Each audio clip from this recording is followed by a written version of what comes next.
ಆಯಿತಾ. ಮಾನ್ಯ ಮುಖ್ಯಮಂತ್ರಿಗಳು ಇವತ್ತು ನನಗೆ ಕರೆಸಿದ್ದಾರೆ. 6:15 313 ರೂಮ್ ನಂಬರ್ 313 ರೂಮಲ್ಲಿ ಬಡ್ಜೆಟ್ ಇದೆ. ಇವತ್ತು ನಮ್ಮದು ಮೈನಾರಿಟಿ ಬಡ್ಜೆಟ್ ಇದೆ.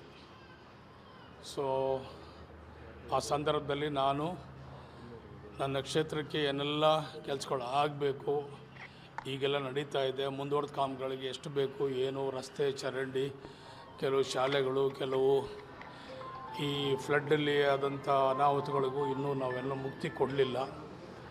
ಕೆಲವರಿಗೆ ಬಡವರಿಗೆ ಸೈಟ್ ಕೊಡ್ತೀವಿ ಅಂತ ಹೇಳಿದ್ದೀವಿ. ಸೈಟ್ಗಳಿಗೆ ಇನ್ನೂ ನಾವೆಲ್ಲರೂ ಕೂಡ ಲ್ಯಾಂಡ್ನವ್ರಿಗೆ ದುಡ್ಡು ಪರ್ಚೇಸ್ ಮಾಡಲಿಲ್ಲ, ಲೇಔಟ್ಗಳು ಮಾಡಲಿಲ್ಲ. ಸಾಕಷ್ಟು ಕೆಲಸಗಳಿದೆ. ಇವತ್ತು ಸಾಯಂಕಾಲ ಎಲ್ಲ ರೀತಿಯಲ್ಲೂ ಕೂಡ ನಾನು ಮುಖ್ಯಮಂತ್ರಿಗಳ ಜೊತೆ ಚರ್ಚೆಯನ್ನು ನಾನು ಮಾಡ್ತೀನಿ. ವಿಶೇಷವಾಗಿ ಏನಾದರೂ ಕೇಳಿದ್ರಾ ಸರ್? ಸಾಕಷ್ಟು ಕೆಲಸಗಳಿದೆ. ಬಡವರಿಗೆ ನಾವು ಎಲ್ರಿಗೂ ಒಂದು ಸೂರು ನೆಲೆ ಮಾಡಿಕೊಡ್ತೀವಿ ಅಂತ ಹೇಳಿದ್ದೀವಿ. ಅದಕ್ಕೆ 40 ಕೋಟಿ ದುಡ್ಡನ್ನು ರಿಸರ್ವ್ ಆಗಿಟ್ಟಿದ್ದೀವಿ, ಕೊಡ್ತೀವಿ ಅಂತ ಹೇಳಿದ್ದಾರೆ. ನನಗೆ ಮೊದಲು ಆ ಬಡವರಿಗೆ ಒಂದು ಸೂರು ನೆಲೆ ಕೊಡುವಂಥ ಕೆಲಸ ಆಗಬೇಕು. ತಮಗೆಲ್ಲ ಗೊತ್ತಿದೆ, ಬಕ್ಷಿಕೆರೆ ಹೊಡೆದಂಥ ಸಂದರ್ಭದಲ್ಲಿ ನಾವೆಲ್ಲ ಸಾಕಷ್ಟು ಕಷ್ಟದಲ್ಲಿ ಬಂದಿದ್ದು. ಕೆಲವರ ರೀಲರ್ಸ್ ಎಲ್ಲ ಕಳ್ಕೊಂಡಿದ್ದಾರೆ. ಅವರೆಲ್ಲ ಒಡವೆ, ವಸ್ತ್ರ, ಪೇಪರ್ಸು, ಮನೆಯಲ್ಲಿ ದಾಖಲಾತಿಗಳು, ರಸ್ತೆ ಇಲ್ಲ, ಚರಂಡಿ ಇಲ್ಲ, ಸಾಕಷ್ಟು ನಷ್ಟ ಆಗಿದೆ. ಅದ್ರ ಬಗ್ಗೆನೂ ನಾನು ಸಾಕಷ್ಟು ಅವ್ರ ಗಮನ 2-3 ಸಲ ಗಮನ ಹರಿಸಿದ್ದೀನಿ. ಇನ್ನೂ ನನಗೆ ಶಾಲೆಗಳು, ಸಾಕಷ್ಟು ಶಾಲೆಗಳು ಬೇಕು, ಪಾರ್ಕ್ಗಳು ಬೇಕು, ನನಗೆ ರಸ್ತೆ ಚರಂಡಿಗಳಾಗಬೇಕು. ಕುಡಿ ನೀರಿಗೆ ಇನ್ನೂ ಸ್ವಲ್ಪ ವ್ಯವಸ್ಥೆಗಳು ನನಗೆ ರೂರಲ್ ಸೈಡಲ್ಲಿ ನನಗೆ ಕಸ್ಬಾ, ಕೈಲಾಂಚ ಮತ್ತು ಹಾರೋಳಿ ಮರಳು ಡ್ರಿಂಕಿಂಗ್ ವಾಟರ್ದು ಇನ್ನೂ ನನಗೆ ಅನೇಕ ರೀತಿ ತೊಂದರೆ ಆಗ್ತಾಯಿದೆ. ಎಲ್ಲ ರೀತಿಯೂ ನಾನು ಅವ್ರಿಗೆ ಮಾತಾಡಬೇಕಾಗಿದೆ. ಏನು ಹೋಗಬೇಕು ಅದನ್ನೆಲ್ಲ ಮುಂದುವರೆದ ಕಾಮಗಾರಿಗಳಿಗೆ ನಾನು ಅನುದಾನ ನಾನು ಇವತ್ತೆಲ್ಲ ಚರ್ಚೆ ಮಾಡ್ತೀನಿ. ನನಗೆ ರಾಮನಗರನೇ ಫಾರಿನ್ನು. ನಾನು ಬೆಳಗ್ಗೆದಿಲ್ಲಿ ಬಂದ್ರೇ ನನಗಿಲ್ಲೇ ಎಲ್ಲ ಕಾಣ್ತದೆ.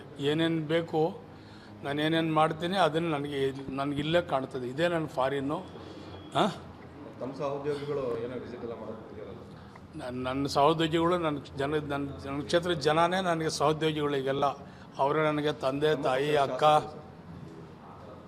ಶಾಸಕರು ಅವ್ರ ಕ್ಷೇತ್ರದವ್ರು ಕೆಲಸ ಮಾಡ್ತಾರೆ. ಸುಮ್ಮನೆ ನೀವು ಮಾಧ್ಯಮದಲ್ಲಿ ಏನೋ ಹೇಳ್ತಾ ಇದ್ರಿ. ಎಲ್ಲೂ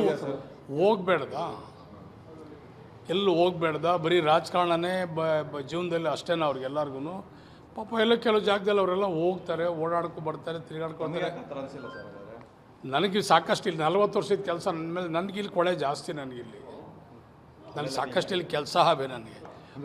ಹೈಕಮಾಂಡ್ ಹೋಗಬೇಡಿ ಅಂತ ಹೇಳಿದ್ರು ಸರ್, ಹೋಗ್ತಾ ಇರುವಂಥದ್ದು ಹೈಕಮಾಂಡ್ ಮಾತು ಸರ್. ಇಂಥ ಸಂದರ್ಭಗಳಲ್ಲಿ ಅದರಲ್ಲೂ ಕೆಲವೊಂದು ಬಣಗಳಲ್ಲಿ ಗುರುತಿಸುವಂಥ ಶಾಸಕರುಗಳು, ಸಚಿವರು ಹೋಗ್ತಾ ಇದ್ದಾರೆ, ಏನು ಮೆಸೇಜ್ ಕೊಡುತ್ತೆ ಸರ್? ಗೊತ್ತಿಲ್ಲ. ಅದು ಅವರ ಇಚ್ಛೆಗೆ ಬಿಟ್ಟಂಥದ್ದು. ಅದು ಅವ್ರ ಸ್ವಇಚ್ಛೆ. ಇದು ಪ್ರಜಾಪ್ರಭುತ್ವ. ನಾವು ಯಾರಿಗೂ ಯಾಕೆ ಅಂತ ಕೇಳೋಕ್ಕೆ ನಾವು ಅಷ್ಟು ಹಕ್ಕುದಾರರು ಅಲ್ಲ. ನನಗೆ ಆ ಹಕ್ಕು ಇಲ್ಲ. ನನಗೆ ಅವರಿಷ್ಟ. ನನಗೆ ಇಲ್ಲಿ ಸಾಕಷ್ಟು ಕೆಲಸ ಇದೆ.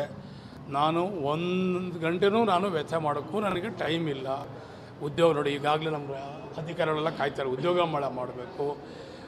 ರಂಜಾನ್ನಲ್ಲಿ ರಂಜಾನ್ ಕಿಟ್ಗಳನ್ನು ಕೊಡಬೇಕು. ಶಾದಿ ಭಾಗ್ಯ ಶಾದಿಗಳು ಮಾಡಬೇಕು.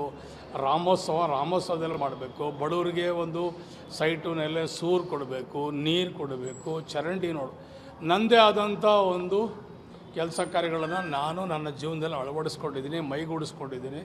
ನಾನು ಕೆಲಸ ಮಾಡ್ತೀನಿ. ನನಗಿದೇ ಫಾರಿನ್ನು, ನಾನು ಇರೋರೇ ಫಾರಿನರ್ಸು. ನಾನು ಇವ್ರ ಜೊತೆಲಿ ಇರ್ತೀನಿ. CM ಬದಲಾವಣೆ ವಿಚಾರ ಎಲ್ಲಿ ಬಂತು ಸರ್? 3 ಯಾವಾಗ ಕೊಡ್ತೀನಿ ಅಂತ ಹೇಳಿ